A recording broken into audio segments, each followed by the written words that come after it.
Bom, nesse vídeo de hoje, nós vamos aprender a encontrar os divisores de dois determinados números aqui como modelo, mas depois que você compreender como se encontram os divisores, você pode fazer esses cálculos mentalmente. Então, nós vamos começar a encontrar aqui os divisores de 6. Então, eu vou pegar o número 6 e eu vou dividir ele por 1. 6 dividido por 1 resulta em 6 e sobra 0. Vou dividir o 6 por 2, resulta em 13 e sobra 0. Vou dividir o 6 por 3, resulta em 2 e o resto também é 0. Vou dividir o 6 por 4, resulta em 1 e o resto é 2. Vou dividir o 6 por 5, resulta em 1 e o resto é 1.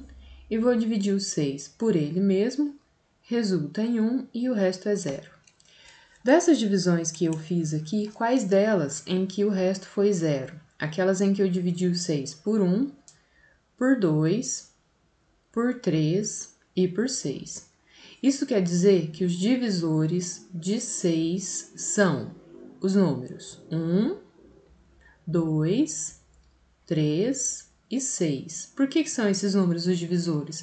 Porque foram eles que eu dividi o 6 por eles e a divisão foi exata. Agora, vamos encontrar quais são os divisores de 9. Eu vou dividir o 9, então, novamente aqui por 1. 9 dividido por 1 dá 9 e o resto é 0. Vou dividir o 9 por 2, dá 4 e o resto é 1. Vou dividir o 9 por 3, o resultado da divisão é 13, sobra 0. Vou dividir o 9 por 4, resultado da divisão é 2 e sobra 1. Vou dividir o 9 por 5, resultado da divisão é 1 e sobra 4. Vou, então, dividir o 9 por 6, resultado da divisão 1 e aqui sobra 3. Vou dividir o 9 por 7, resultado da divisão é 1, sobra 2. Dividir o 9 por 8, resultado é 1 e o resto é 1. E vou dividir o 9 por ele mesmo, resultado da divisão é 1 e o resto é 0. Vou seguir novamente o mesmo raciocínio.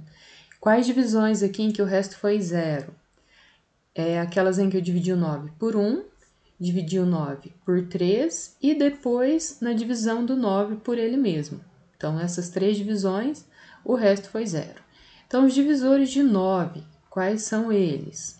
São o número 1, o número 3 e o próprio 9.